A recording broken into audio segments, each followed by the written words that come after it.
It is rewarding to see so many who have turned out to witness the class of 2025 get inducted into the National Wrestling Hall of Fame, as well as to honor the special award recipients. This is an afternoon to learn about noteworthy accomplishments and to also time to boast about them. Thank you all for being here. Dr. Tom, would you join me on the podium?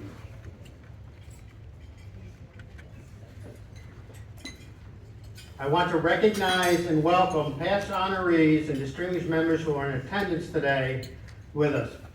I ask that you hold your applause until the last honoree has been introduced, and then we'll go on. When I call your name, please stand and be recognized. Dr. Tom, begin. Bob Zipchak, board member. Dr. Tom Martin, board member. Joe McCabe.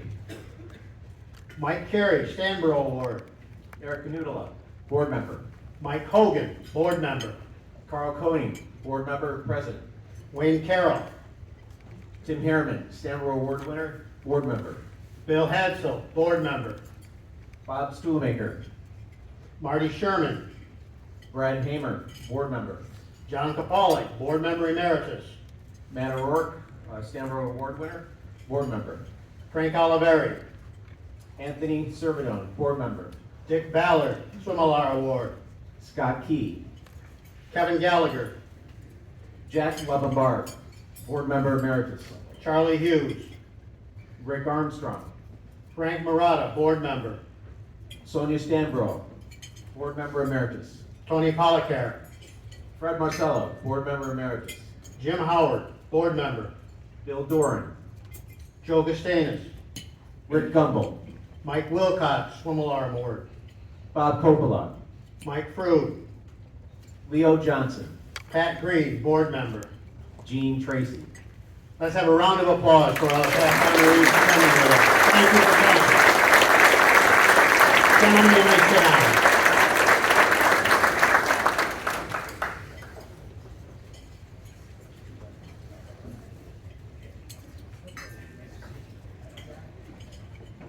At this point, we're going to have the presentation of colors.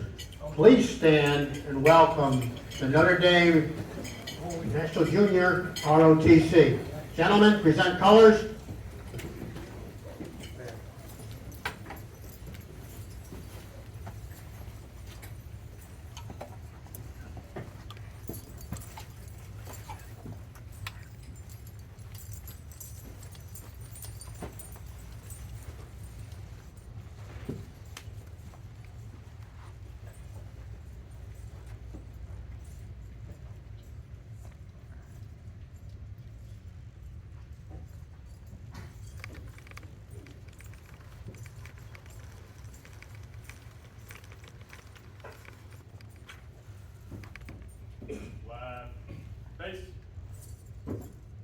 Let me now invite Bridget Armstrong, Shenango Valley, to sing our national anthem. Bridget, please come forward.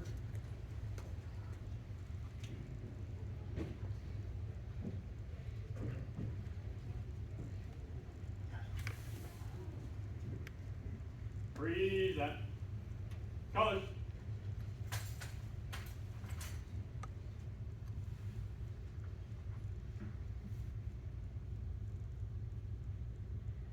Oh, say, can you see by the dawn's early light what so proudly we hailed at the twilight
Thank you, Bridget. Thank you very much.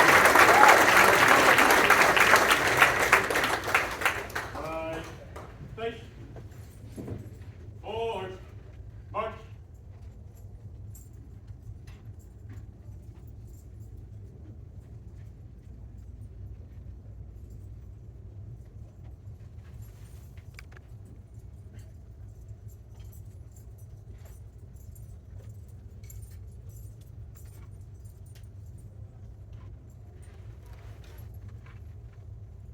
While you're still standing, let me invite up current Hall of Fame inductee Dan Fire for the invocation. Dan?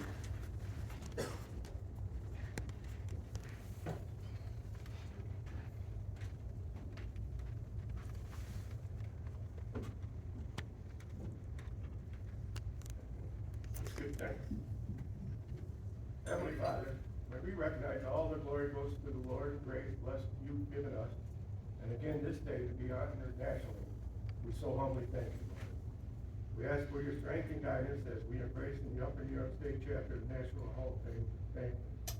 We bless those inducted this day who had the courage to face challenges with unwavering determination and was blessed with the resilience to overcome obstacles both and on and off the mat. May this event be a powerful reminder that through your grace, found the strength and faith to rise above adversity and to reach your full potential. Today we offer our heartfelt gratitude for the opportunity to recognize the Upper New York State chapter of the National Hall of Fame inductees. Lord, before we partake in the nourishing feast prepared for this Hall of Fame patron, we pause to seek your blessings upon this food and upon those who have toiled diligently to provide it. May it not only sustain our physical body, but also rejuvenate the spirit, reinforcing sense of unity and shared purpose. We are truly thankful for the substance you grant us. Bless this fellowship today, Lord, of the legends before me, families, athletes, supporters sitting here today. Psalms 118:24. This is the day which the Lord has made. Let us be rejoiced and be glad in it. Amen. Amen. Please be seated. Let me go over the order of what we're going to do things here. We will have opening remarks, which will be followed by the high school award recipients, and then we will break for the luncheon. When I see around the room and we've got to the point where people are starting to have dessert, then I will begin the awards ceremony. Dr. Tom, opening remarks, please.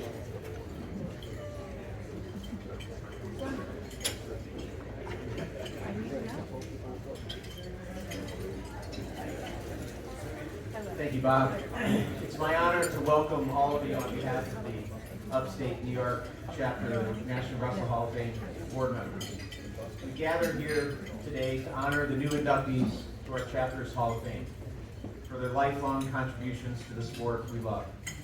We also recognize, as the honorees have in their program, all the people responsible for their successes.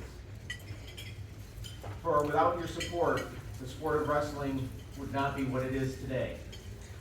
And obviously, you all will continue to contribute to many individuals' lives in a positive way. We want to thank all that have contributed financially to this event and throughout the years to allow the mission of the chapter to support and advance the sport both locally and nationally. We want to thank the members of the wrestling community that help make this event possible every year. Their time and dedication provide such an honor for those being inducted each year. God bless you all. Thank you, Dr. Dom. Just a short reminder before we get to the high school award winners. Remember, the first is just as important as the last recipient. Show your gratitude and proper comportment by remaining in attendance until the last presentation has been made. Let us move on to the high school award winners, then you'll be able to enjoy your lunch, and then we'll be able to recognize the class of 2020 honorees.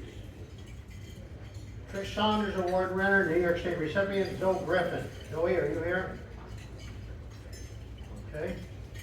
Steve Silver, Most Outstanding Female Wrestler, Tegan Sybil. Tegan? There she is.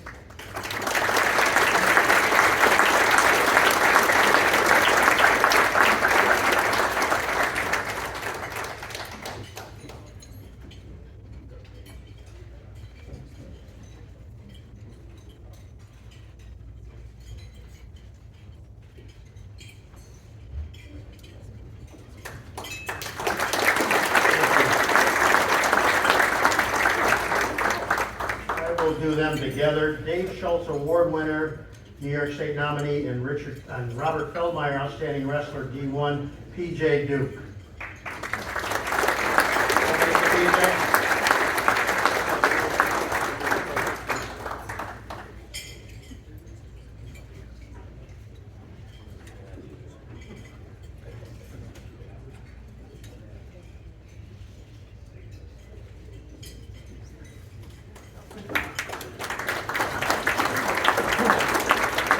Here is comment. He said, please tell him I'm not Peter. I'm a little older. Robert Feldmeyer, Outstanding Wrestler, D1, Luke Satriano.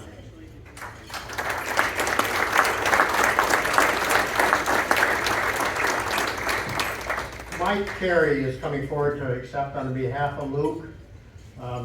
When Mike was presented the Stanborough Award years ago, he had a family obligation. And I really admire the fact that he took care of his family instead of accepting his award. So I'd like to give him a hand, an applause for accepting an award that he never really got to stand in front of everybody.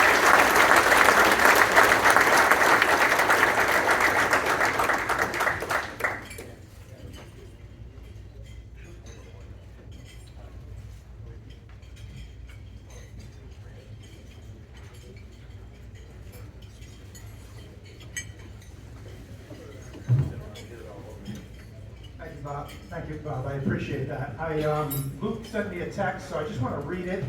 I think it was really cool that the Upstate chapter did too. I mean, obviously with PJ, you're talking a generational talent. Luke had an absolutely amazing senior year, so it was really good that they did both. But I just want to quickly read the text that he sent to express his gratitude.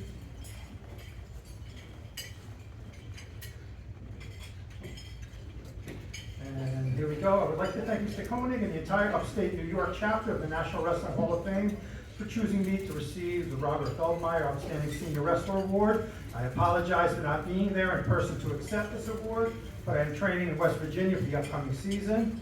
I would also like to thank Mr. Carey, that's me, for accepting it on my behalf. I am honored and grateful to have been chosen for this award among such a talented pool of senior wrestlers. Wrestling has taught me so much, and I would not be where I am today without the support from my coaches, teammates, family, and everyone who has helped me along the way. Being chosen for this award means a lot to me, and I will always remember it as being a special part of my journey. Thank you all again. Thank you, Mike. On behalf of Richard P. Hosrath, Outstanding Wrestler, D2, Caleb Martin.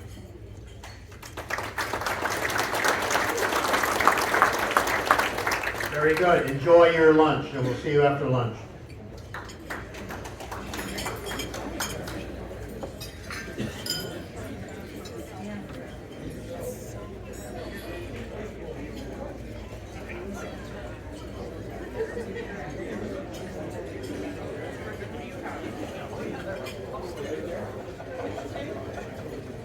Ernie.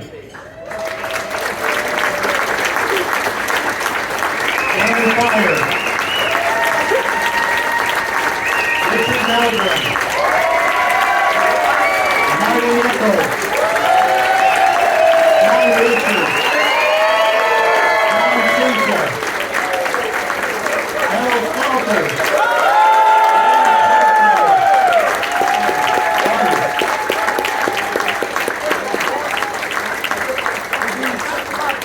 Sorry, guys. But you got the best applause ever. You never see it.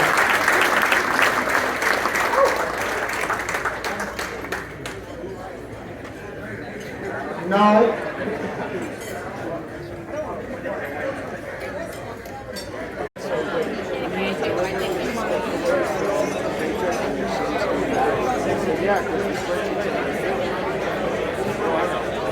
Work. It's all good. What? I need some fishing. No idea.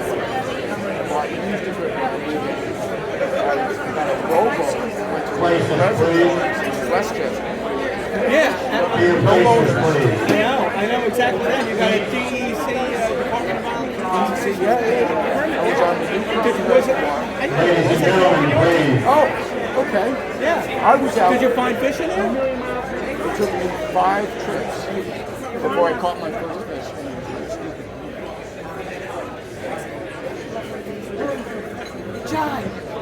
Thank you very much. I realize it's still a mixture of some dinners and desserts and whatnot. With your permission, I'd like to get started here.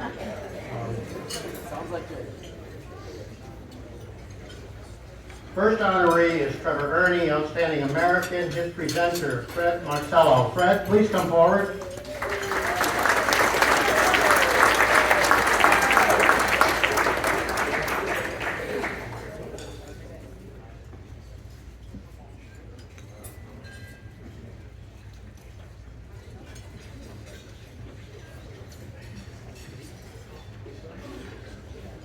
Good afternoon. First, I'm not a doctor, Bob, but I think the medicine's called Prevagen. Okay. Memory loss? No problem. First, I'd like to congratulate all the inductees. It is quite a distinguished class. I would also like to thank Carl, Bob, and the Hall of Fame board for another outstanding event. In honoring one of my former wrestlers, Trevor Ernie, with the Outstanding American Award. Trevor came from a wrestling family. His 2 older brothers wrestled, and his 2 sisters would have if girls were allowed to wrestle in the early 80s. His parents, the late Dr. Stanley and Dorothy Ernie, encouraged the boys to wrestle because they knew that the sport would make them appreciate the importance of hard work, sacrifice, self-determination, and sportsmanship, which would benefit them later on in life. I'm sure they're looking down on Trevor and are very proud of their son for receiving this award. The 3 brothers combined made the Section 4 finals 7 times. They were all good wrestlers. I coached them all. And in 1984, it was the little brother, Trevor, that became ME's first New York State champion. Trevor also placed 3rd on 2 other occasions, and by the end of his high school career, Trevor won 3 league titles, 3 Section 4 Class A titles, 3 Section 4 titles, a New York State title, and at the time had the most wins in the history of Section 4 wrestling. Even with all his success, Trevor always maintained a level head, win or lose, showed exemplary sportsmanship, was never cocky or arrogant, and always treated his opponents with the utmost respect. I want to mention another teammate of Trevor who was a couple of years ahead of him in the program that probably made the biggest impact on his career and who set a very high bar for Trevor and all other wrestlers that followed. That was Mark Gumbel. Mark had a stellar high school career, winning 4 league titles, 4 Class A titles, and was a 4-time finalist in Section 4. And in 1981, it was Mark Gumbel who was ME's first New York State finalist, and probably doesn't want to be reminded of his tough loss on criteria after being tied in regulation and overtime. Mark went on to win a Division III national title while wrestling for Binghamton University and also became their head coach. Mark and Trevor made me look pretty good as a young coach. It was a blessing to have these 2 outstanding athletes, but more importantly, outstanding individuals in my program. After high school, Trevor went to West Point, was a 4-year member of the Army wrestling team. In 1987, Army won their first and only EIWA championship. And while a cadet at West Point, Trevor received many awards and commendations that I wouldn't have the time to list them all. He was a distinguished graduate of the United States Military Academy. After 4 years of being a cadet, Trevor served nearly 5 more years of active duty as an officer who supervised, evaluated, and trained soldiers of a combat aviation unit. After completion of his duties for the United States Army, Trevor joined the National Guard as a flight commander, again managing and training officers in combat operations of an aircraft medical evacuation company. Trevor has given back to the sport by being an active donor to West Point Wrestling, Also has coached in many capacities, whether it was as a volunteer, assistant, or head coach, and many times without pay. Currently is coaching in the Washington, D.C. area in affiliation with Beat the Streets, which is a nonprofit organization that cultivates youth development in underserved communities by encouraging respect, teamwork, and leadership through the instruction of quality wrestling programs. He also made it possible for the DC area wrestlers to be able to compete in national high school tournaments. And if he didn't have enough on his plate, Trevor recently took on the role as head freestyle coach for USA Wrestling in the DC area. Trevor also is the founder and CEO of Flex Medical Solutions LLC, located in Baltimore, Maryland. They deal in medical device sales and marketing, and their main focus is on orthopedics and spine health. So I can't think of a more deserving individual to receive the Outstanding American Award. It's my distinct honor to now welcome Trevor Ernie for induction into the National Wrestling Hall of Fame. Now and forever.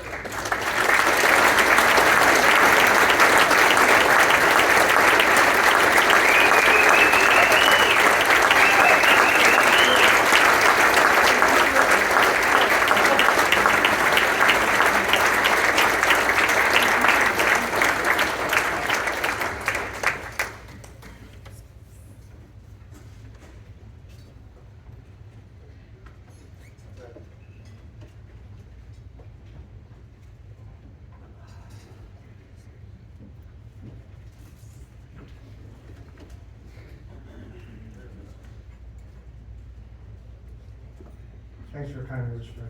And yeah, don't worry, this is like 32 font and tricky spelling.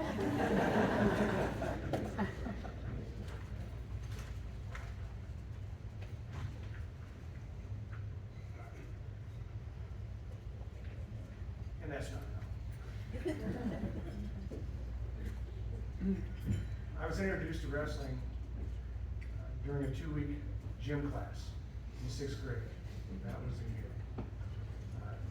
That springtime, I tagged along my brother Troy, Mark Gumbel, and a few other up-and-coming 9th graders to a tournament at a school in a location I don't remember. What I do remember is going to the gym, first time, seeing kids, noise, a lot of energy, and the smell of hot dogs and cheese. I was dressed in t-shirt, shorts, and they were short shorts then. Knee socks pulled up to your knees, tennis shoes that probably came from Philadelphia sales. They just said Converse, but they weren't. And butterflies in my stomach as I faced my first opponent. 15 seconds later, the match ended in a panic. After the tournament, we were out in the parking lot sipping soda. Everyone else was joking, talking about how wonderful, a day it was and their competitions, and I was just dejected. So Mark said to me, "Trevor, how was your day?" "Well, Mark, I got pinned, I bit my tongue, I chipped my tooth. What do you think?" And he looked at me, he's like, they all started laughing. And he says, "Trevor, that's wrestling." And he was right. But officially, I started wrestling, or entering the realm of wrestling in 7th grade, and that was under Rick Gumbel as my junior high coach. Back then, there were short seasons. You had about 12 matches, and that usually involved 3 or 4 actual tournaments, or quads. So the season ended, and I wasn't, it just started. I didn't want to stop. And but I heard there was a program down at the Lewis and Channel Boys Club. It was being started and was being held by John Sorchinski. And I had no idea who John Sorchinski was. I got on my bike and I rode down there and I joined. And so fast forward, the first tournament I went to was in Waverly. And in the finals, I won 9-3. That was the first time I won a tournament. So I went down in the hallways, because the brackets are always in a dark dungeonous hallway somewhere in high school. I went down there because I knew that was my bracket. And a gentleman came down and he said, "Hey, you had a really nice match." He goes, you don't know me and you may not remember this, but 6 months ago, my son pinned you in a tournament. And that's the same person you just beat today. He goes, you've got a great future. And I looked at him, I thanked him, smiled, and I thought to myself, that's wrestling.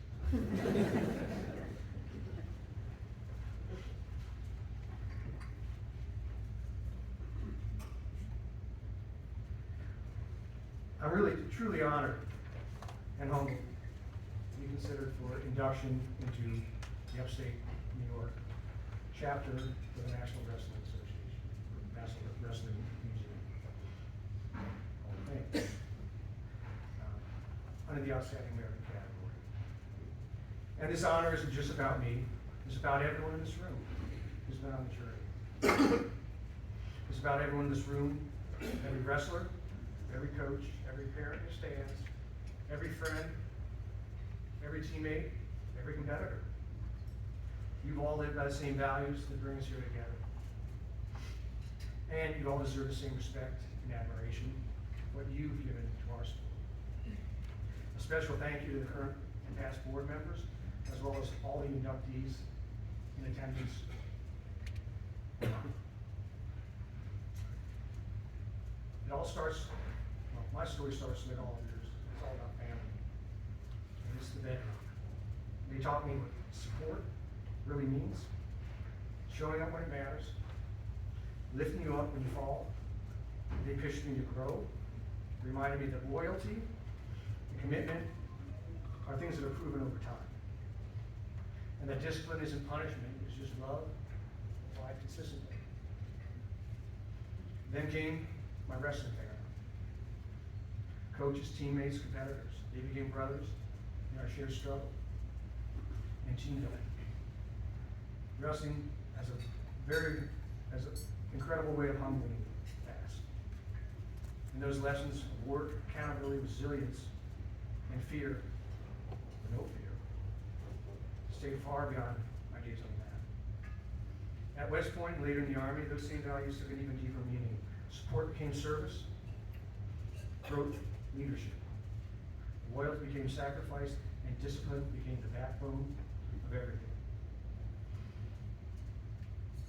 Wrestling prepared me to fight for myself and my teammates, and West Point prepared me to fight for people. When I entered the business world, I carried those lessons with me. The persistent preparation and willingness to get up one more time when you've been knocked down. And that's not just wrestling, that's life. My colleagues, partners, and mentors have all been part of my family, helping me continue to grow and lead with the same core values. So today I want to recognize my families. The one I was born into, the wrestling family that toughened me, the Army West Point family that tested me, and the business family that challenged me, and all my friends and mentors who guided me. Each of you is part of this honor. And finally to my wife, Sherry. She's my greatest supporter, my staunchest and fiercest cheerleader, and really the true Hall of Famer in our house. And between you and me, I may have won a few matches, but she's always been my most worthy opponent. In very few matches. So God bless to all my extended family, everyone in the room, brothers and sisters in wrestling. And God bless the United States of America.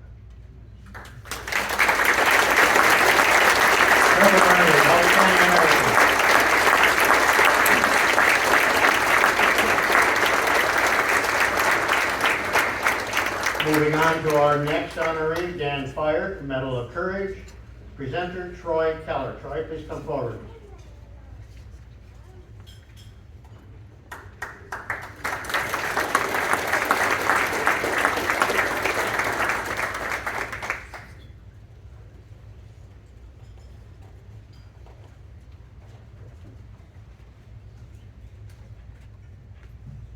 Good afternoon.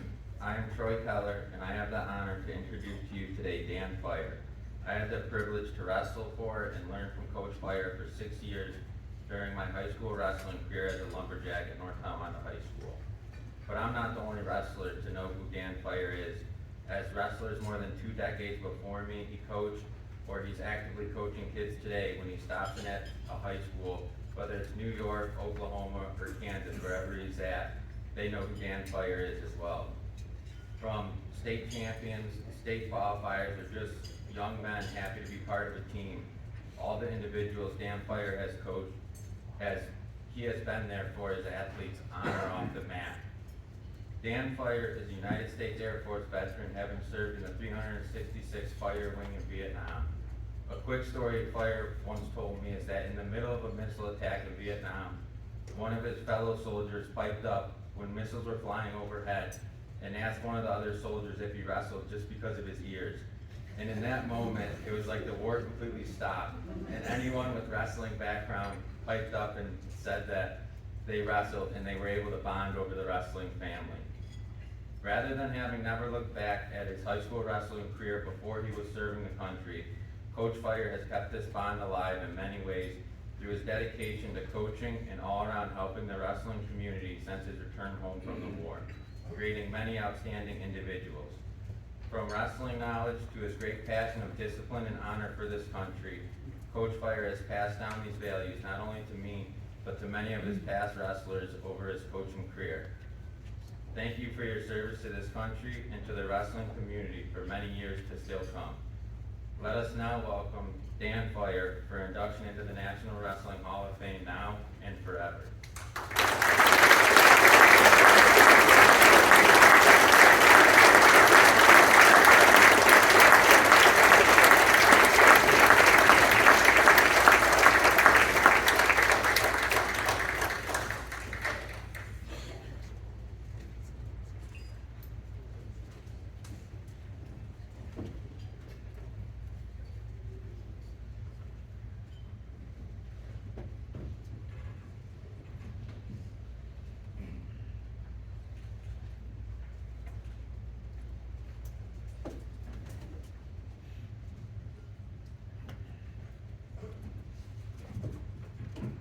Thank you, Troy.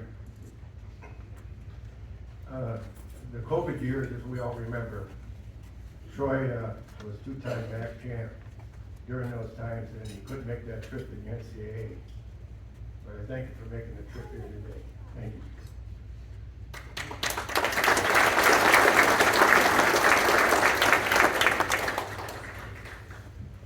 Thank you. I could say thank you to those who were involved with the success, starting with my unselfish wife, Kay, where I still run into wrestlers asking if she's still making banana cookies. To my cousin Jim Fire, who was with me my first 2 years, and a former NFL track coach and coached cross country at Niagara University. Then came along my twin brother, 2-time Hall of Fame coach. And then I also had other coaches that helped me out with Kurt Bush, may he rest in peace, Bill Hooley, Aaron Kerber, with some of my staff. Without question, my wrestlers. I come from a history of wrestling. My father was in the Civilian Conservation Corps during the Depression, busting rocks in Idaho. Well, they had a wrestling tournament out there. The first champ was born in our family. Then Guy, my brother, was undefeated sectional champ in '64. Then I became co-captain in my sophomore year. And that became the family joke. I came home and told my dad I was picked captain of the wrestling team. He looked at me and said, "You got that on your brother's reputation." So to fast forward that, we moved to Virginia. My last 2 years of high school was in Oscar from Smith in Virginia. Of course, in my senior year, I was picked captain. Couldn't wait for my dad to come home. I said, "Hey, Dad, I made captain and nobody knows Guy Fire." But needless to say, Dave, my twin brother, and I was hooked. We got our first medals at the age of 10 in a wrestling tournament. But when I became a coach, I think I was like any coach. The emotion you feel when your excitement is your team, then it hits you. What's my plan? How am I going to turn this program around?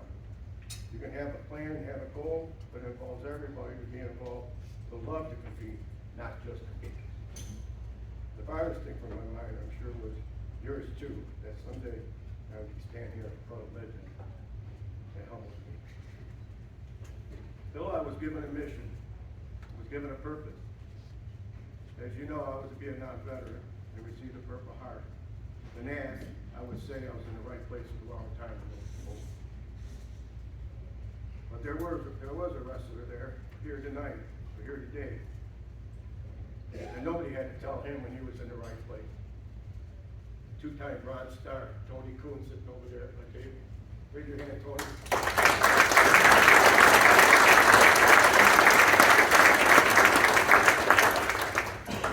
While I'm at it, my table is full of pride of military. We had Eric Newell over there, Vietnam veteran. We had Bill Yoder, our Vietnam veteran.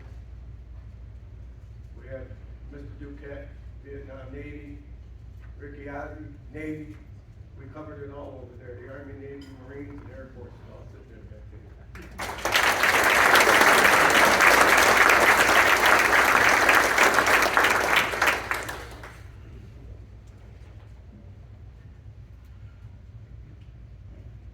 Still, I was given a mission, like I said. I was given a purpose.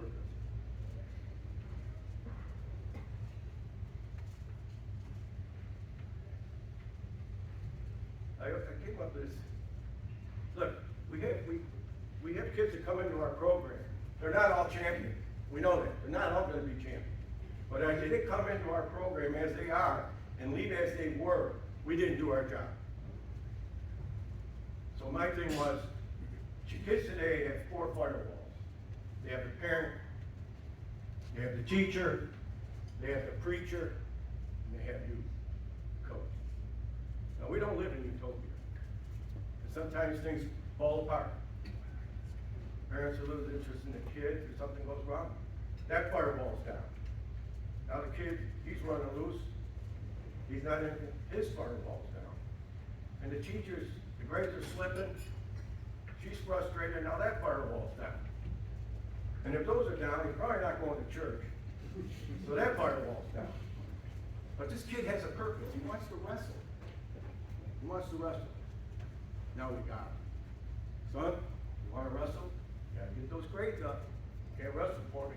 You're failing. He gets his grades up. Teacher's impressed. Brags to the parent. We're getting all these firewalls back up. Then I say to him, pray like I did. What I'm trying to say is that coaches today need to talk to the parents, need to talk to the counselors, need to talk to the teachers, and tell them to pray about it. That's a winning combination. Because if these kids come in there, like I said, as they are, and they leave better than they were, we did do our job. Yes, we're going to have champions, but we're not going to have all champions. So in the end, they will be all champions. After the war, I was on a railroad, then a postmaster mayor, but this was my purpose, coaching.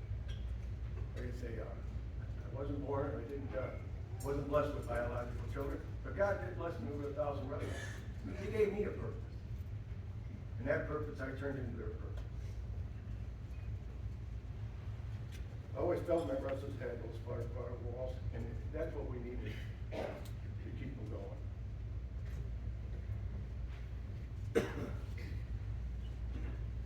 So I leave you with this.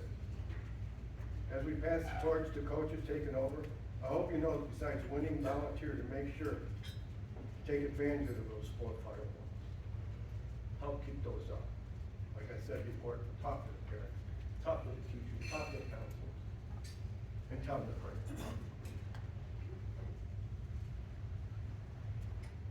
Proverbs 4:23, guard your heart above all else, for it determines the course of your life. In closing, I'd like to humbly thank the Upper New York State chapter of the National Wrestling Hall of Fame Committee for the induction, which is still hard to take in. And I feel so blessed, giving God all the glory. Thank you.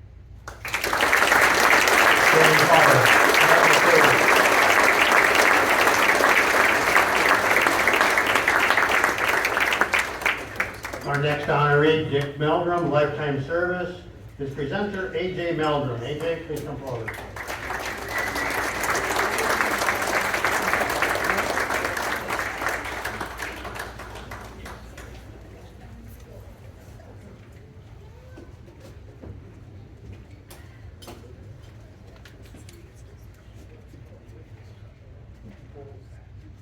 for this, so I don't forget. Folks, my name is AJ Meldrum. I'm Dick Meldrum's son, and I know I'm on the clock, so I will keep it short, just like my father.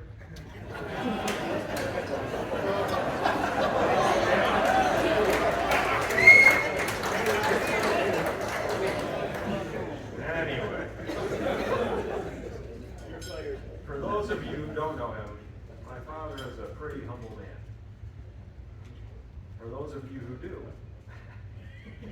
I bet you've heard a story begin just as such. You know, I'm a pretty humble guy. But the truth is, he is. He deserves the respect more than most that this honor symbolizes. Now, his accolades that are known, officiating, he's a pretty good wrestler, a little better than me. We found out the hard way in our kitchen. But his bio is in the program, and I'll leave it at that. I wasn't sure how I was going to approach this speech, talk about all his accomplishments, all those things that I've seen him do on the mat, off the mat. But what I think I want to share with you folks is why I think my father does this, why he loves wrestling, why he's been officiating for 50 years, 49 years. Indiana, Jesus. You'll get your turn.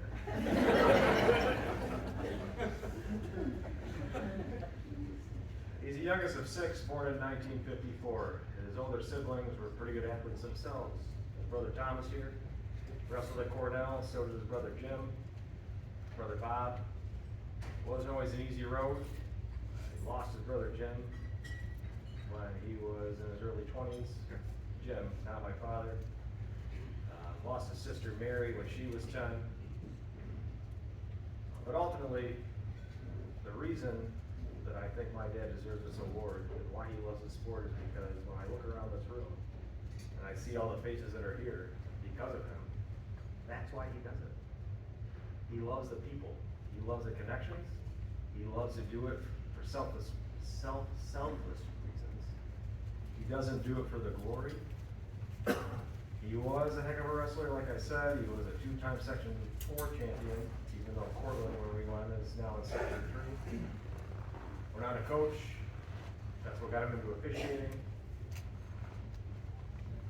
But again, why is he being honored?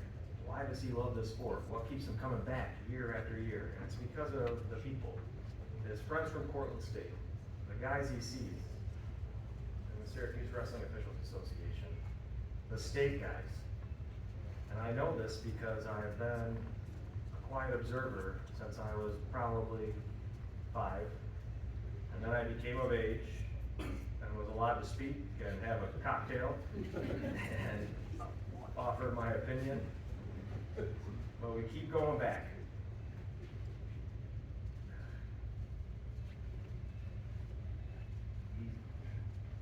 He started the Cortland Pee Wee program when no one else would.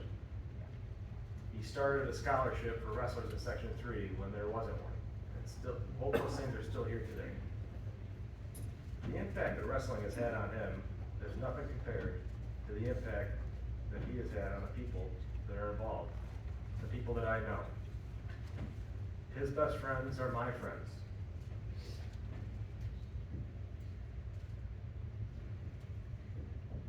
I've been fortunate enough to watch him referee.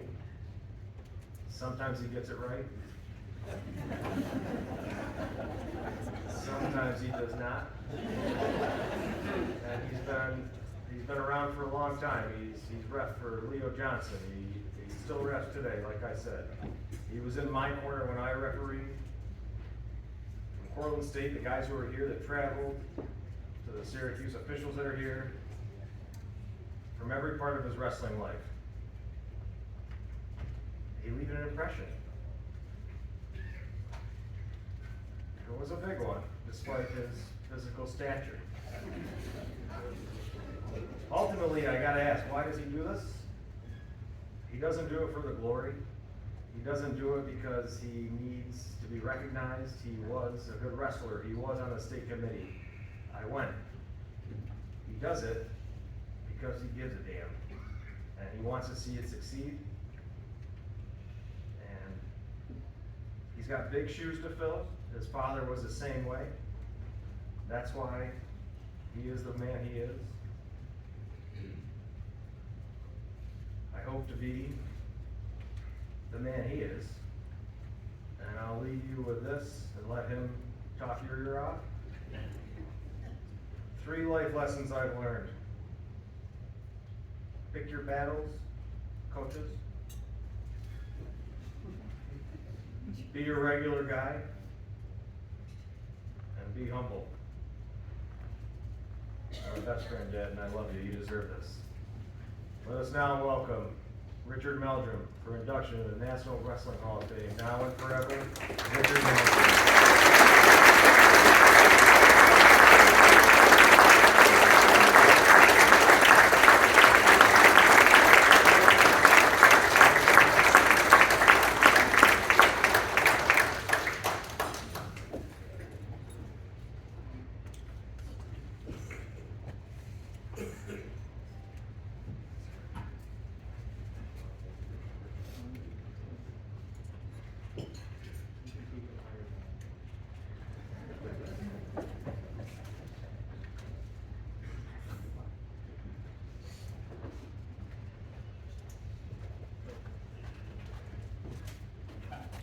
I'm overwhelmed. Here, I guess I better lower this. Can everybody see me?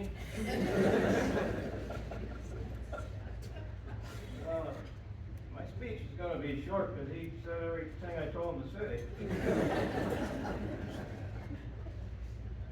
Boy. I gotta start this out. Mention my father. Passed away several years ago, but he was in like every Hall of Fame. He was a tremendous athlete, football coach, official, basketball official. He was one of the basketball officials that was asked to test the shot clock at the Coliseum in Syracuse. Danny Bizone invented that, and he's a very good friend of my father's. So he officiated some of the first games, which were scrimmages, to see if the shot clock was going to work. That's how far back you go as an official in our family. But I got one little story. My brother Tom's over here. We went to Rome, New York many years ago. My father was inducted into the City of Rome Athletics. And it was a good crowd. And he was unfortunately the last speaker. And the speakers ahead of him, went on and on and on. And my father got up, he said, "Thanks for the award." He goes, "I think we've all been here long enough. Goodbye." Well, I passed him as he was coming back. He really had to go to the bathroom. He said, "I better have a beer waiting when you get back to the game." I want to thank the selection committee, especially Carl. Look, I mean, if Carl, was I the first one? Did I put you through? Where are you, Carl? I'm here, Dick. I hear you. I've heard that voice a lot lately. Thank you, Carl. I can't imagine how you do the job that you do for us. Again, just unbelievable. I also want to congratulate the other inductees today. A couple I've known. John Richard, he spoke today. John was probably one of the most enthusiastic coaches the referee could ever have. But at the end of the day, John, we got along. So, but it's all about respect, both ways. I, as an official, I would go out and referee the match and close my ears to the fans, the coaches. I'm doing my job. I got blinders on. And I may not have been the best official, but I certainly say I was, as AJ said, I was the fairest. Because I didn't really make it a practice of knowing who was on the mat. I got a state wrestling champion here, and he's on his back. Okay? And am I gonna slap the mat? Yeah, because I don't know who it is. That's the way I go on the mat. And I would pass that on to young officials. You know, don't be a fan, but don't be such a big fan that it's gonna maybe somehow subliminally impact what you're doing. I was gonna talk about my high school career, but AJ kind of covered that. Just never could get the big one, and fortunately, twice in the state tournament, I was 2 bad calls, maybe 3 bad calls.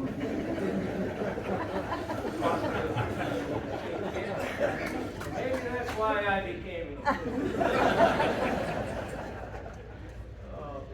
but he mentioned that so I got done with my wrestling career, and Vince Canino, many of you in here would remember him from Portland State. I had 2 bad knees and a worse attitude. He said, you know what, your high school coach needs an assistant, why don't you go? So I did that for 3 years, and I loved it. Then I met this guy, Freddie Brown, it's in the book, and he talked me into being an official, so nearly 40 years later, I'm still doing it. And all it took was him buying me a couple beers, and I said yes. I'm gonna try to shorten this here.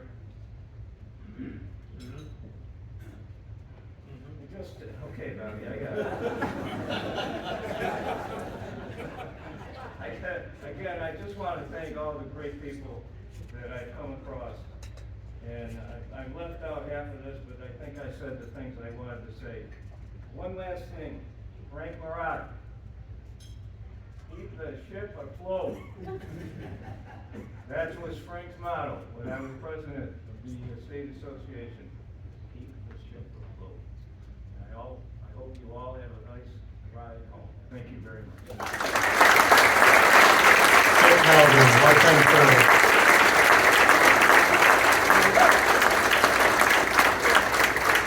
Our next honoree, Marty Nichols, lifetime service. The presenter, John Gregory. John, please come forward.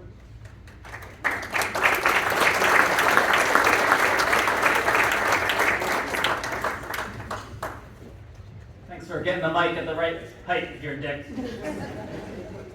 It's always good to be in a room where you're greeted with more Russian ties and 2-on-1s than you are handshakes. So for you non-wrestlers in the room, just be grateful your ears still look okay. It's really great to honor Marty Nichols here this afternoon. I'd like to start by recognizing his parents, David and Donna, that are here. It was always amazing to me that they would board a train in Buffalo, meet us in whatever Midwest city we were in, and cheer on a bunch of young guys that they hadn't met yet. So it's a pretty clear example of where Marty gets his ability to build a sense of family and culture. So David and Donna, so glad to be here.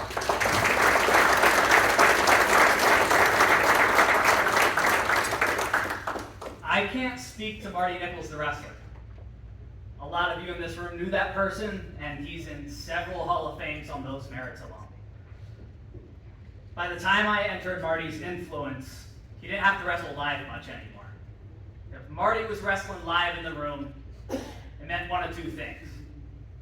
You came back from Thanksgiving break in a weight class you weren't supposed to be in. 2-time All-American Chad Winovich can tell you about that. Or you did something off the mat that wasn't representative of the values he set for the program. But 9 times out of 10, he would have groomed the guy on the team to step into a leadership role that would have self-policed those situations. That's the magic, that's Marty Nichols. The version of Marty I know is the coach and the mentor. That version of coach is a culture builder and a teacher of life that makes him so worthy of this recognition. For 42 consecutive years, Ithaca College has had an All-American at the NCAA championships. A tradition of excellence that's established Bomber Wrestling as a blue blood program right alongside the likes of Penn State, Oklahoma State, Wartburg, and Augsburg. For 38 of those 42 years, there's been a common thread that has outlined that excellence that is Ithaca College wrestling. Either as a wrestler, an assistant, an off-season training partner, or your head coach, that common thread is Marty Nichols. Now that's not to say that all the All-Americans, or the 23 top 25 finishes, the 10 top 10 finishes under his watch are the only measures of success in which we honor him tonight. Take a minute to digest that. 23 top 25 finishes, 10 times in the top 10, and it's 75 All-American honors and 17 national finalists if you really want to count. Outside of those great finishes on the mat, there's nearly 4 decades of teammates, wrestlers, coaches, young men, and yes, even young women who are better people because they learn character development, work ethic, and how to work with people from Coach Nichols. You see, Marty's not just about the winning. He's damn good at it. But he's hired student workers and team managers, students who have been nieces, nephews, family, friends of some of you here in this room. He's used the sport of wrestling to share his influence as a teacher, not only to grow our sport for the better, especially here in New York State, but to teach people life lessons on and off the mat. I've traveled the country with Marty, and it's always fun to sit back and see the who's who of the wrestling community come up and greet him. It helps that he hasn't aged since 1999, hair's still in perfect position. But it's a testament to who he is as a person. He's someone you want to be around because he makes you better. And he introduces you to other people that make you better. If that doesn't define what it means to be in a Hall of Fame like this, I don't know what does. But the beautiful thing after today is Marty's not going to tell anybody he won this award.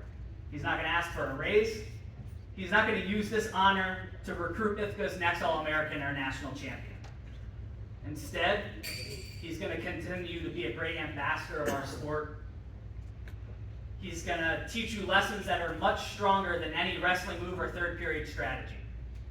He's going to continue to be the coach, the son, the brother, the husband, the father that we should all emulate to be. Marty Nichols is a champion on and off the mat. Let us now welcome Marty Nichols for induction to the National Wrestling Hall of Fame, now and forever.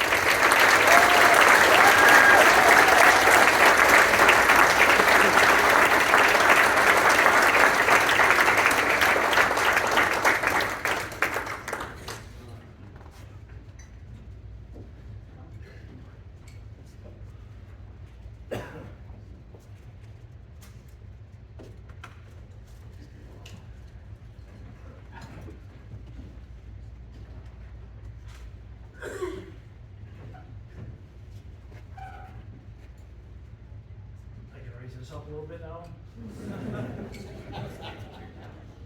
The big guys are back. Bigger.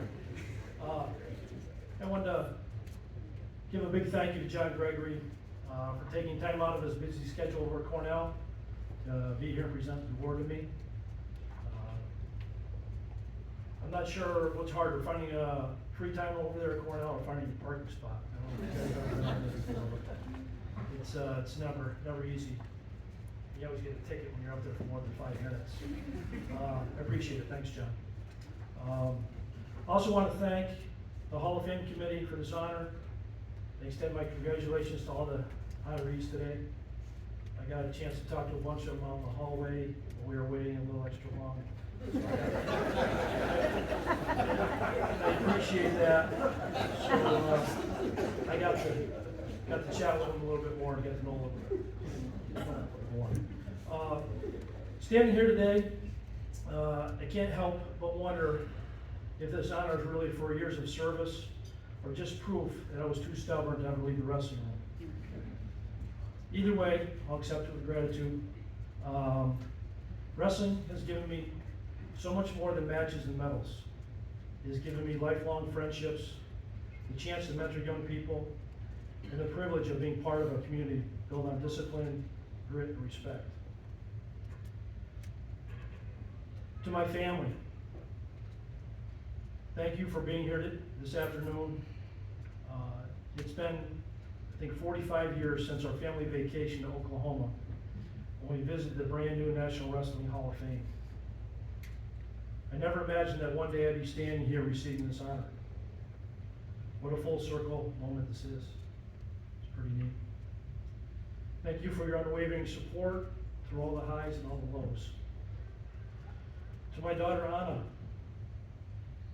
who's here today, to her sister Sophia, and my amazing wife Stacy, who currently couldn't be here this afternoon because they're taking an official college visit for my daughter to play lacrosse, so I hope they're having a good time up there and she's doing well.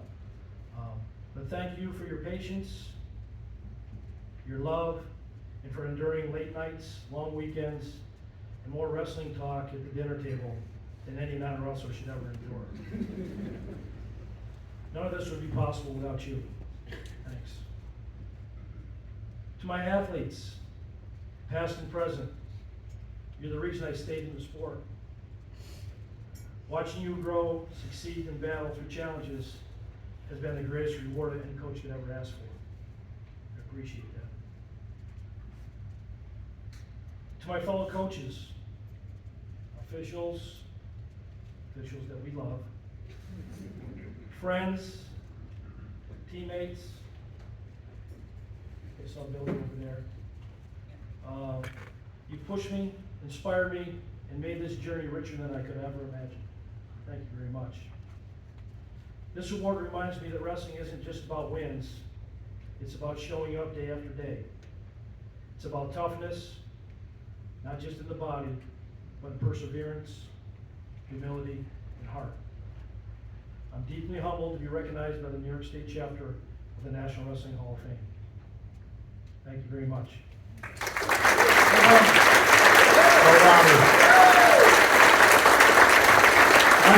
Lifetime service. Our next honoree, John Richard, lifetime service. His presenter, Hunter Richard. Hunter, please come forward.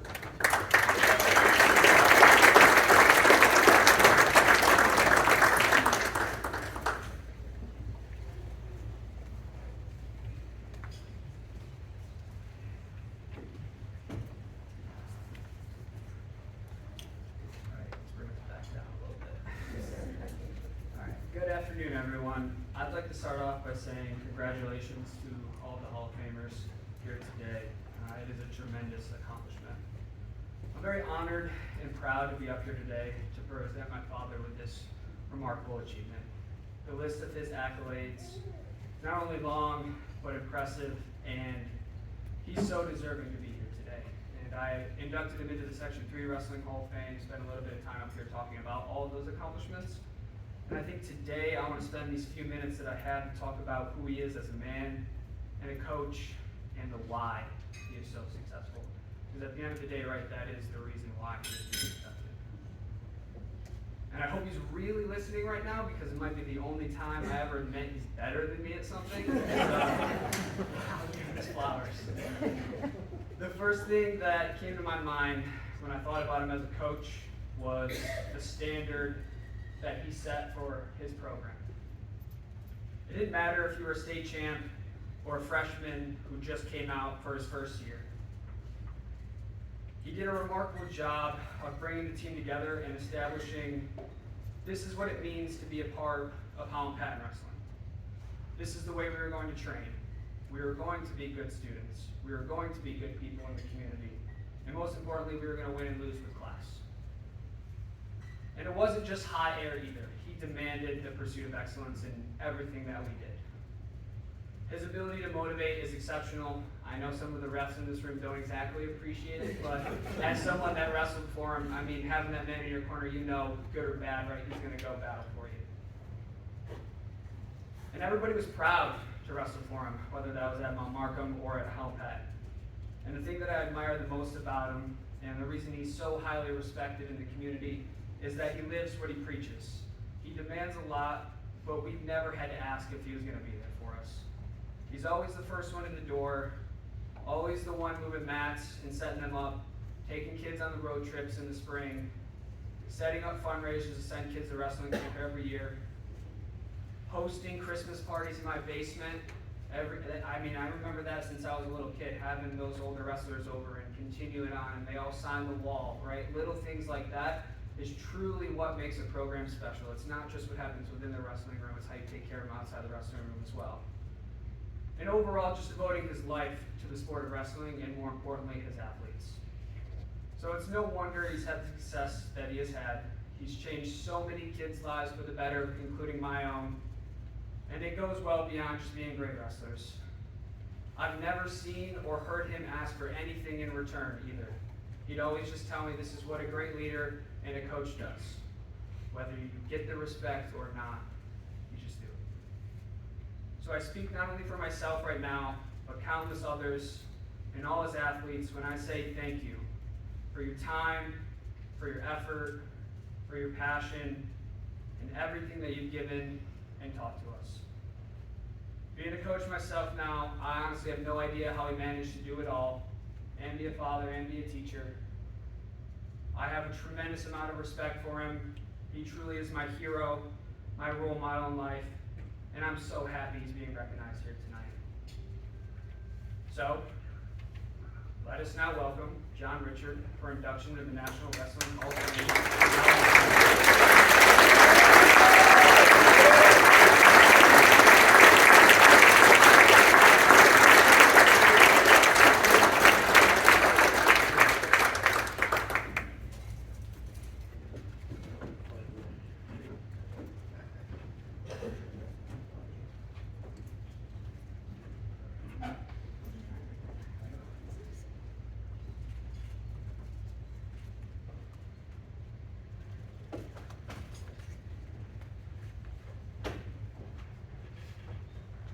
Okay, this is at perfect height.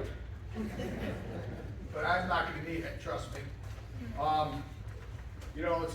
It's an honor kind of to be here. I'm gonna kind of stick to script. I won't ad-lib too much. Yes, there seems like kind of a common theme going on, coach and referee going on here, right?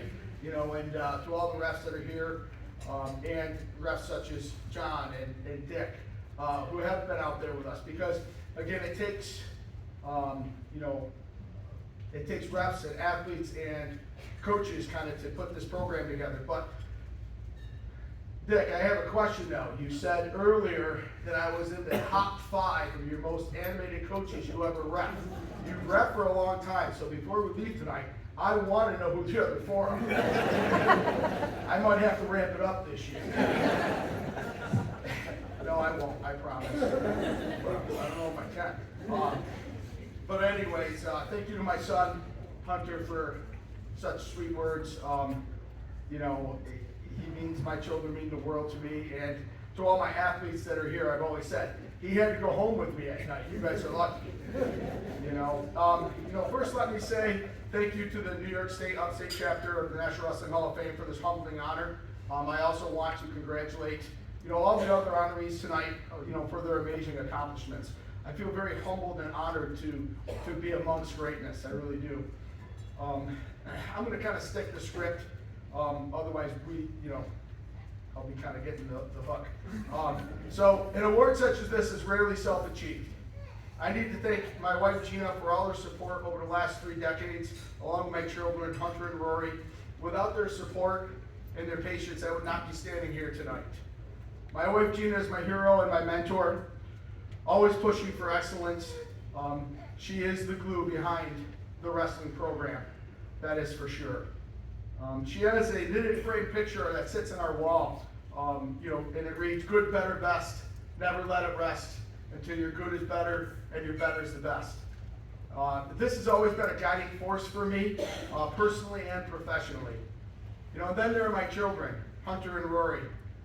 They taught me to be humble, and that coaching wasn't everything, and sometimes I really just need to be a dad. This came to fruition when my children became collegiate athletes. I no longer carried the title Coach Richard. I now identified as Hunter and Rory's dad, which has always been my proudest moments. I always enjoyed going to those soccer games and Cornell wrestling matches and saying, I'm Hunter's dad, oh, I'm Rory's dad. That's kind of how I associated myself, and it was no longer about, me being, Coach Richard. And I am no longer the only, Coach Richard in the family. Both my children have now taken up the profession, with Hunter coaching at Buffalo and my daughter Rory as our assistant wrestling girls coach at Halifax. Thank you to my mom and dad for all the life lessons that they have instilled in me to achieve success. My mom for her well of patience and laughter, and my dad for his pursuit of sport. Excuse me. My mom and dad were always there for us, my brothers and sisters, teaching us the concept to never fear failure. I guess you could say my days of intense competition started back in high school when I went home one day and I actually had to wrestle a real tough Adirondack wrestler. And I said, Dad, I don't think I can wrestle tonight, I'm sick. His response was very fatherly like, John, if you're scared, that's all you gotta say. He always knew how to motivate me. I got on the bus, I wrestled, I won, which put me on my way to win the Section 3 title that year and place 4th at the States. Furthermore, I want to say thank you to my support people and my staff, Jordan Swalgen, Brian Stevens, Matt Reese, Dylan Baird, Warren Weingard, Leroy Geyer, Tim Abraham, and all the other staff that have helped me through the years. You guys are like family to me, okay? And without your support and leadership, we would not have achieved all the success we have over the years. One quick story there is I always like to challenge the first people that I meet to see if they're worthy of being around the program. And I got a great story about Mr. Abraham, but we'll leave it at that. When he first came, and I think one of the kids, Glenn Garrett, had a concussion, and I said, well, he will wrestle, and he said, well, we'll see. We'll give it a week, we'll see. And I said, all right, I like this guy. I like this guy. He's got standards, and he's been in my life for a while. Tom Marriott, my Uncle Lou Natarelli, who's sitting here, were guiding lights as coaches in the wrestling world as they taught me to pay attention to the little things and how to create a program. Uncle Lou, thanks again for getting me involved in wrestling when I was in 4th grade.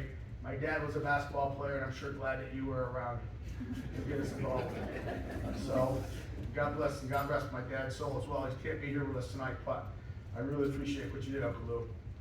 My father-in-law, Roger Abraham, also was a very strong force in my life. He taught me to be prepared as a master tactician. You could say he was the one that had a hand in my obsession to be prepared for everything.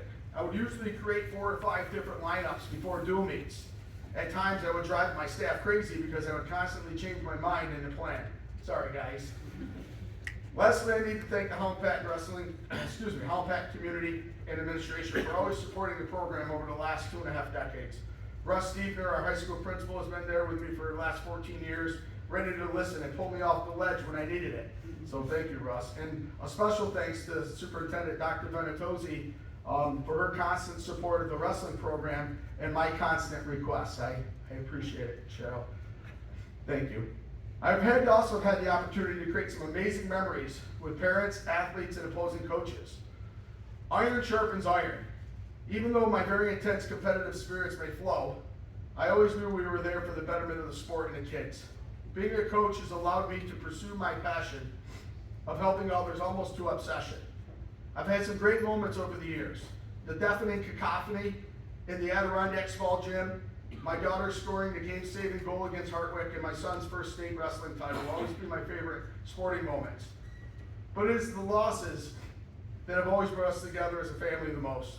Whether it was the Mount Markham and Halifax family coming together to win a league title, or the Section 3 wrestling family coming together to win state titles. It is those moments of togetherness I will cherish the most. I again wish to thank everyone here, including the New York State Upstate Chapter of Hall of Fame and all the other deserving national members. Thank you so much for this humbling honor. I do feel humbled. Thank you.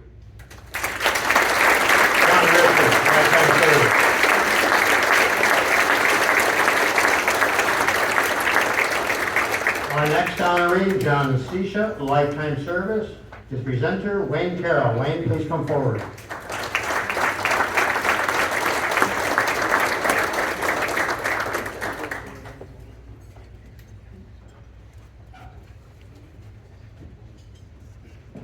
Good afternoon, everyone. It's an honor and privilege to be in front of this fine crowd again. At this time, we're here to present an award to a good friend of mine, Mr. John Sisha. Everybody knows him as the Superman rep. He flew around that mat 100 miles an hour, sweating like a dog. And, he did his thing. And he is a very passionate person, a very passionate man about athletics. He lived right down the street from the high school. When he was a little kid, he was at every event. Wrestling, football, basketball, it didn't matter, John was there. And that's where he developed his passion and his energy to be in the education field, where he ended up his ed teacher at Bonneville High School. He had a great career there, he was a great coach. His wrestlers were outstanding, his teams were there, you had to be prepared. And you had to be ready for John. John was also a great high school football official. He refereed up at the state finals a bunch of times. His claim that those fast split ends never beat me to the end zone. That's his pride.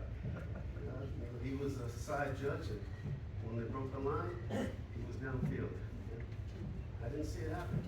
Those track stars didn't get him. John, like I said, is a very passionate family. One, how I can sum this all up, you know when you're playing poker and you have that great hand and you're going, I'm going all in. That's John. He's all in. You don't get half of John. You don't get a piece of John. You get all of John. And, I'm so happy that he's here, and I'm so happy his family's here. And at this time, I'd like to introduce to you to the National Wrestling Hall of Fame, now and forever, John All In Sisha.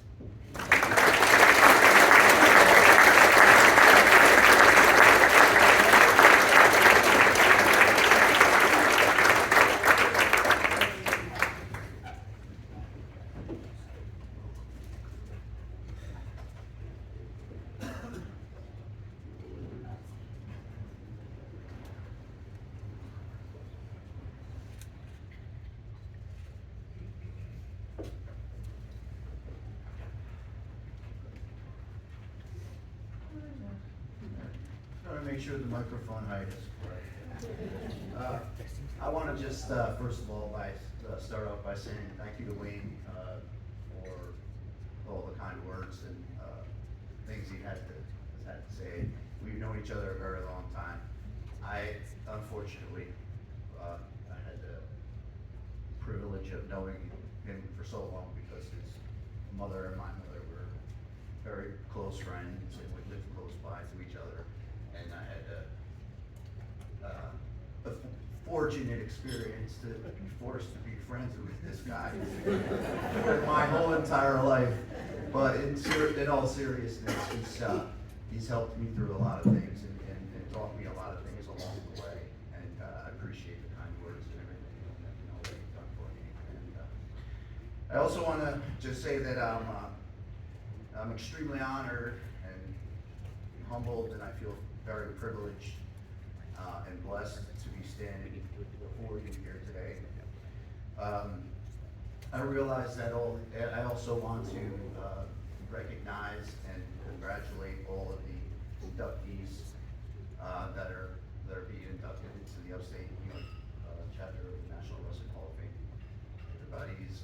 Obviously, everybody's resume is outstanding and totally worthy, right?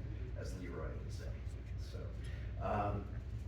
I also realized that I, had the opportunity in the program to thank people, so that I didn't have to utilize time thanking people. But for me personally, it feels more as if I have to thank people in person that were supportive and helpful and my journey, in this fantastic sport of wrestling. The first folks I would like to thank are my parents, James Shisa and Annette Shisa. Obviously, without them, none of this is possible for me. And I hope right now they are looking down at me and having an extremely proud moment. I'm hoping they are.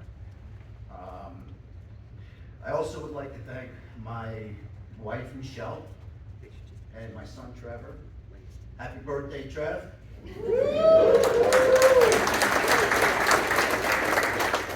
Because, as a wrestling community, we all know that we don't always leave our emotions and feelings and stuff out there on the mat. Sometimes we bring them home, right? So I want to thank them for the support and the patience through thick and thin and the ups and downs, and all the times I brought my work home with me instead of leaving it on the mat.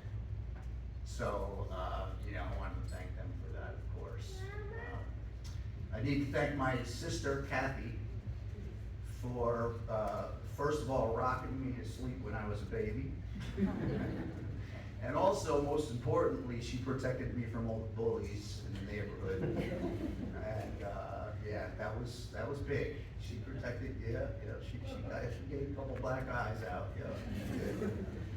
I have to thank my two brothers, James Shisa and Paul Shisa, because they are the ones that introduced me to the sport of wrestling, got me involved in the sport of wrestling, and eventually just got me hooked on the sport of wrestling.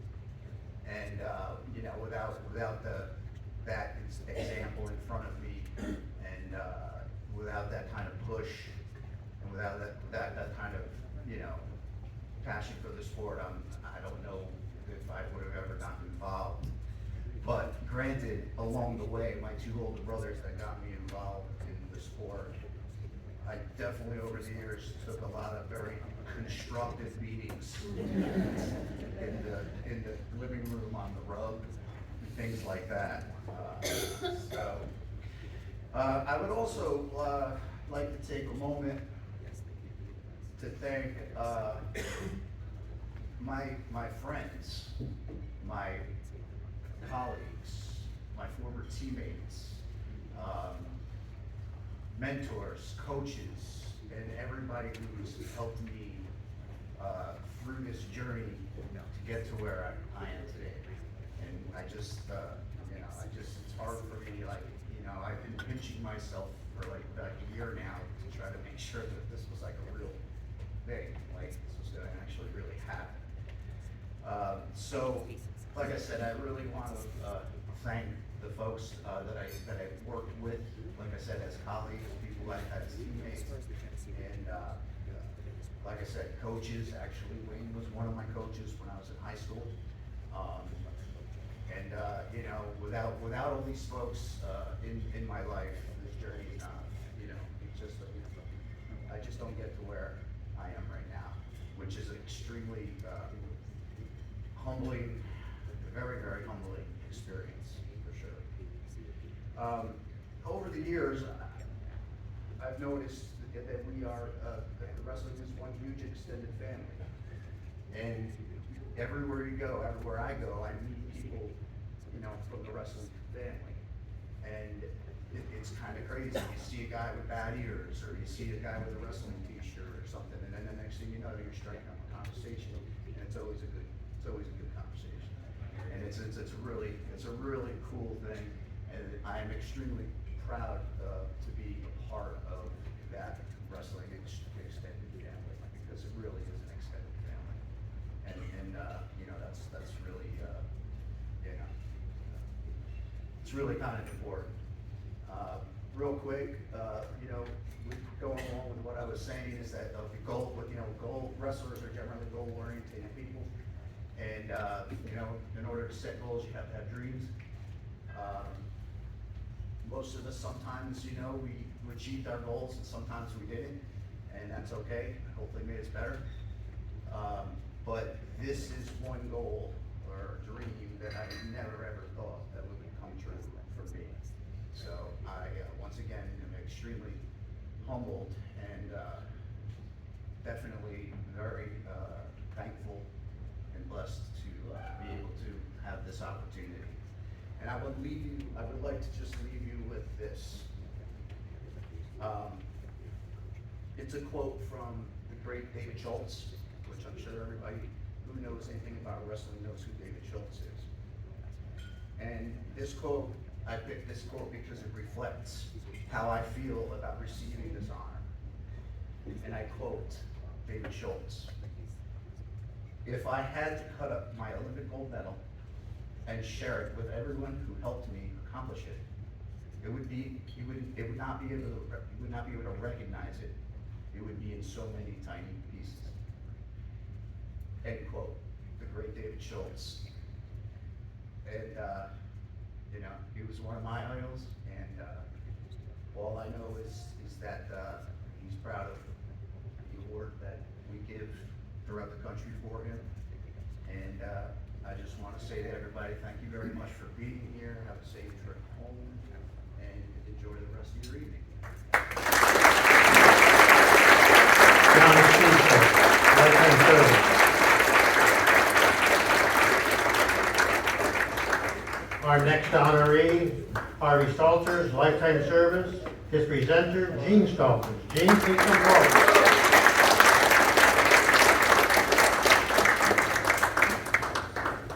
Good afternoon, everyone. My family and my Baltimore wrestling family know this is not a very comfortable spot for me.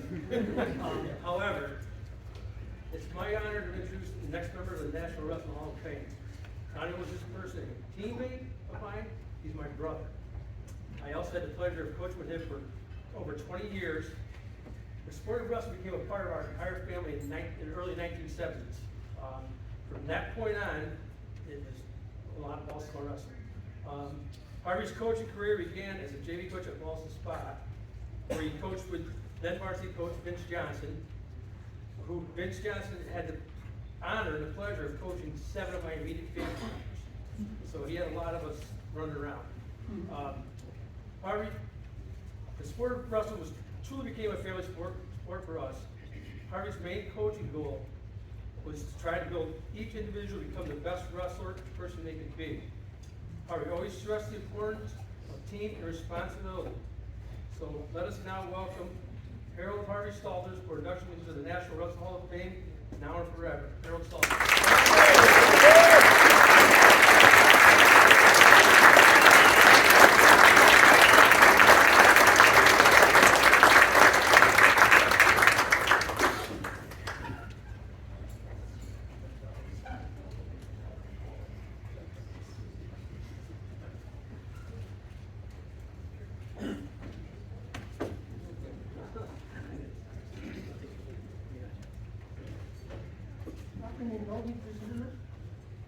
Would you please stand up? Stand up. You're not on the clock. Take a breath. You've been here for a long time, guys. Thank you very much.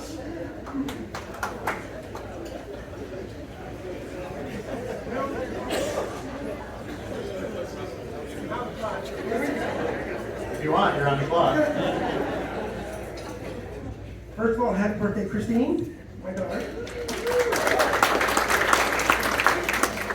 Good afternoon. Congratulations to the current inductees. Sorry about that.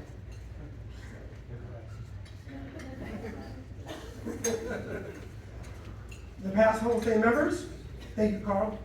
Thank you to the Hall of Fame organization for a wonderful event. For me, being here is a step in the continuous growth and being part of something bigger than myself. I belong to a wrestling community, one that includes everyone in this room. Throw a stone in the water and watch the ripple of everyone being part of this. That's wrestling. You find the wrestling community locally and globally. I was born into my first community, my family. Bob and Beverly Stalters had 9 children, 7 of us wrestled, all 9 of us deeply involved in wrestling. Our families were involved in wrestling from our cousins, nephews, nieces, and so many friends. The ripple effect just grew and grew and grew in the wrestling family and the wrestling community.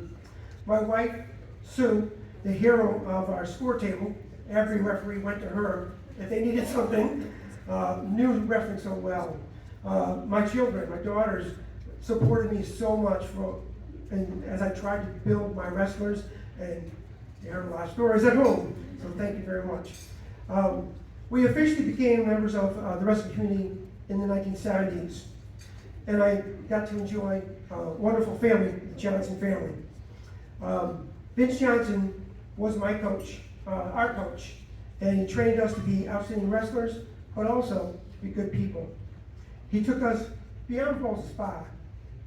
He took us to New York State, throughout New York State, Dan Gable wrestling camps, the Brand Brothers clinics, and an occasional camping trip that was for wrestling.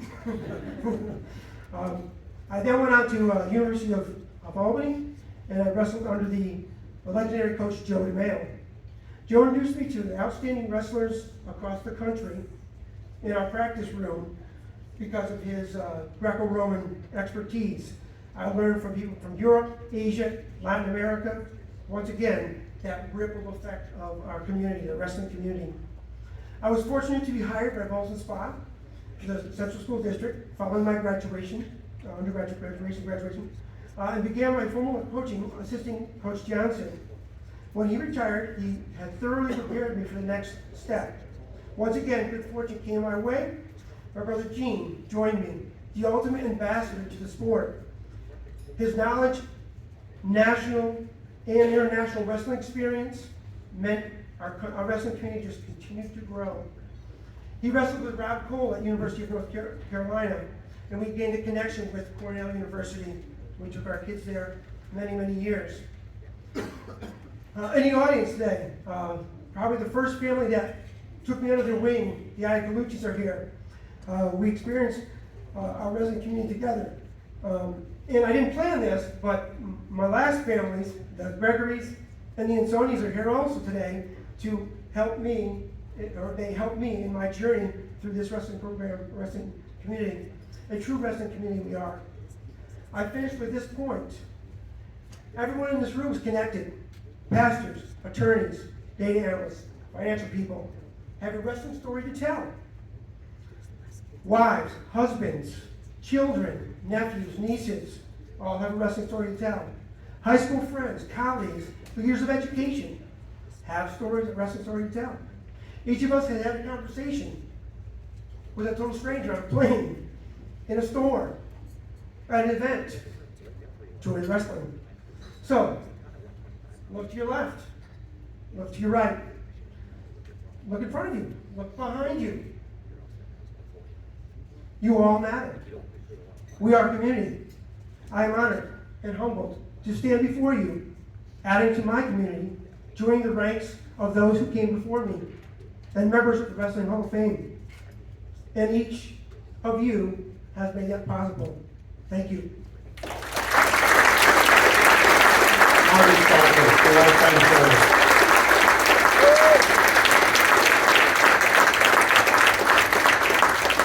Our next honoree, Bill Swartfeger, lifetime service, is presenter Adam Kern. Please come on forward, Adam.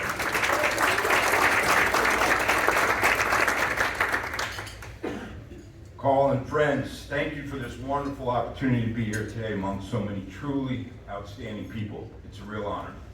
And Bob told me secretly they saved the best for last. His name is tough to pronounce, but everybody knows it.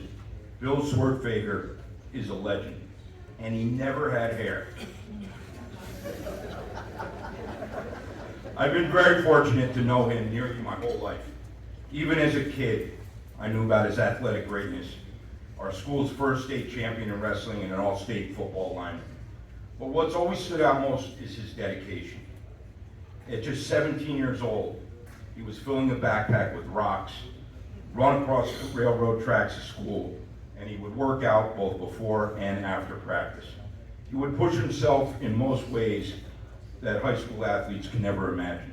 He was truly a once-in-a-generation athlete. Recruited by major programs like Alabama, Lehigh, and Penn State, he chose William and Mary because it gave him a rare chance to compete in both football and his first love, wrestling. Upon graduation, he immediately became the heart of our wrestling program. First as an assistant, driving kids like me to off-season tournaments simply because he cared. Then as a head coach, he resurrected a program that had been dormant for 2 decades, and from nothing, built it into a Section I powerhouse in just a few short years. He was a pioneer connecting the youth, middle school, and varsity levels into one program, and treated a novice and nervous 6-year-old learning a half Nelson with the same vigor and enthusiasm as a senior all-star captain. Coach Bill sets a standard for excellence in everything he does. Practices are meticulously planned, his coaching Bible of moves is legendary, and above all, he teaches mental toughness religiously. He believes in every athlete, whether it's a kid trying to lose weight, a shy kid looking for confidence, or a special needs athlete searching for belonging. He coaches them all like they're his own. He's never once done this for recognition or a paycheck. Year after year, he sacrifices his own time more than any other coach because this is his labor of love. He's all in all the time. He has produced champions, league titles, section titles, countless all-section and all-state wrestlers, and earned 15 Coach of the Year awards. Yet if you ask him, he gives all the credit to his athletes. That humility, that kindness, that class, that's what makes him so special. He's compassionate, caring, tough, fair, honest, and pure. At the end of each season, when seniors give heartfelt speeches to their coach, there's never a dry eye in the house. His true legacy is the hundreds and hundreds of young men he's in shape, my own sons included.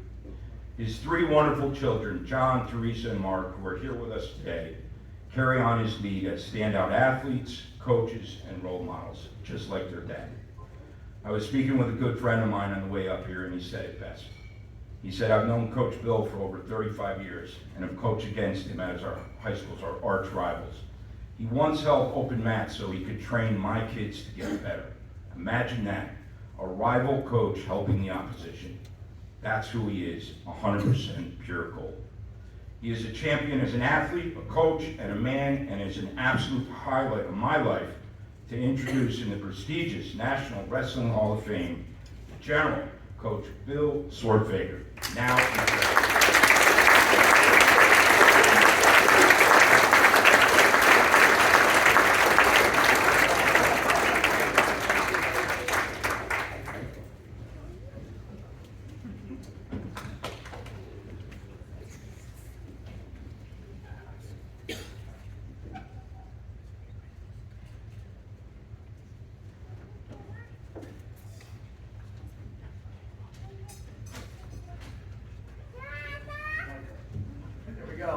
Last one. Thank you, Adam. Great coach, great friend. I love him to death. Keep this short. Last one. Good afternoon, everyone. To be standing here today, recognized by the National Wrestling Hall of Fame, is truly very humbling. This is a pinnacle of honors in our sport, and I couldn't be more grateful. I want to start by recognizing my parents, who unfortunately are no longer with us. My mom and dad sacrificed so much so that I could pursue athletics. They never missed a single competition, from my very first matches through my college career. They were my biggest fans, and I know they're smiling down upon me at this moment. I also want to recognize my wife, Diane, herself a Hall of Famer and legendary volleyball coach. Diane has stood by me every step of the way, inspiring me and supporting me through my journey. Coaching is very demanding, and I could not have done it without her love and encouragement. To my children, John, Mark, and Teresa, I know that coaching sometimes meant I wasn't around as much as I wanted to be, but I was blessed to watch you grow into 3 incredible young adults. And now, each of you is in the coaching ranks yourself, passing on your love of athletics and children to the next generation. That makes me as proud as anything I've ever accomplished. I didn't have the opportunity to wrestle until I was in 9th grade. At At that time, I thought basketball was gonna be my path, obviously. It wasn't.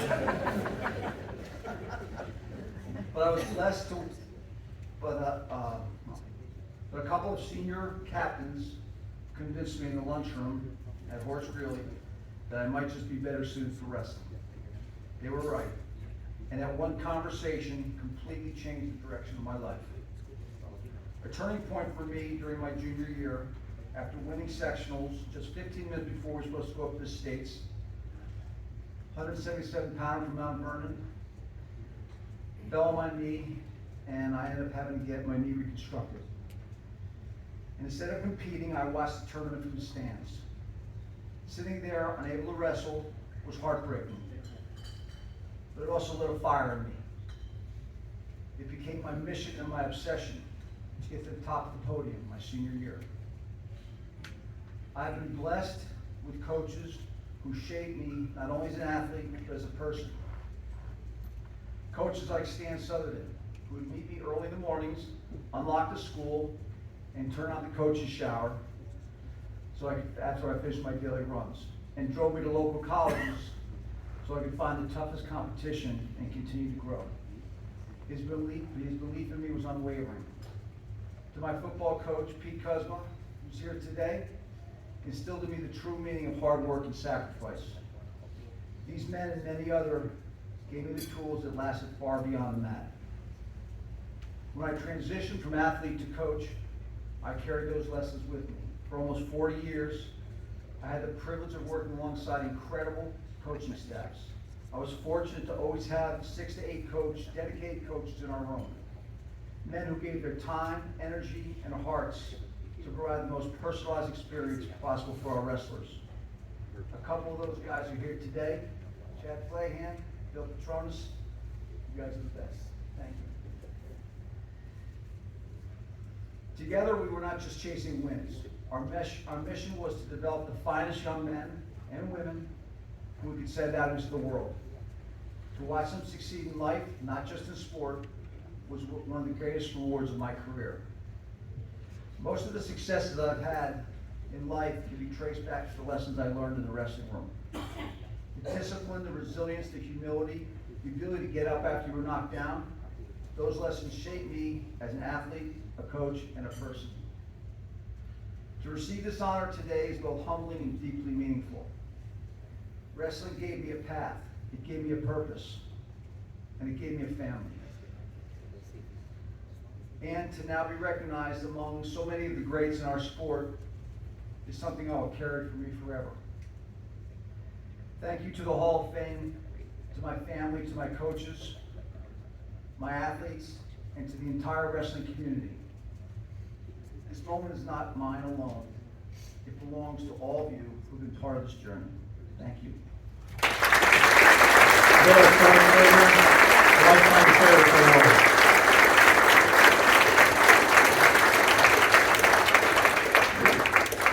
Before we have our closing ceremony, I've got a couple thank yous and a reminder. First, I want to thank you, the audience, for your attentiveness and your taking care of it. You are the best. Thank you so much. Appreciate you. Second, thanks to Dr. Tom for assisting me up here. He's amazing. I'm going to see him afterwards about that memory lapse.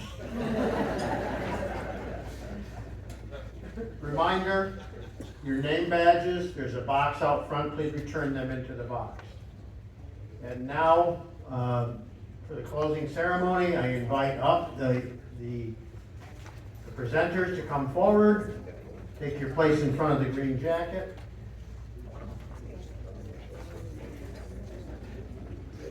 Honorees, you may want to remove your tuxedo jacket to come up.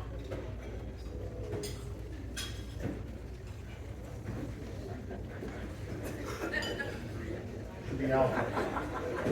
Should be all alpha.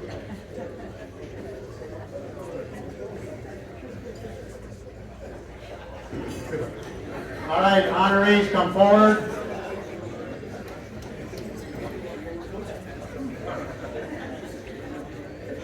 Wait till I tell you. Face the audience, honorees. Spread out a little bit. Probably down here on the end, Fred.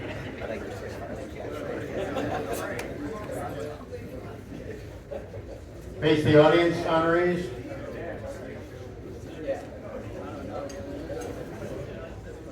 Over here, Fred. And now, the closing ceremony, the donning of the green jackets to our honorees. Please don them.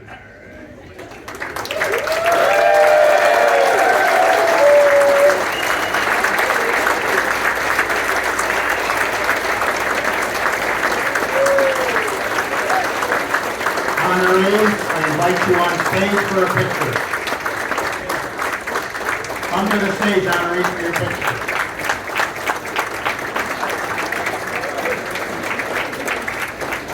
Honorees to the stage. Yeah, they're coming. Zip,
Bye to a couple folks, and then we gotta get home and save our dog. It's very nice to meet you guys. Thanks for filling us in on all the info. Yeah, there you go. I need to make up some more. I will. Oh, yeah. Soon. Soon, certainly. Nice to meet you. Safe trip home.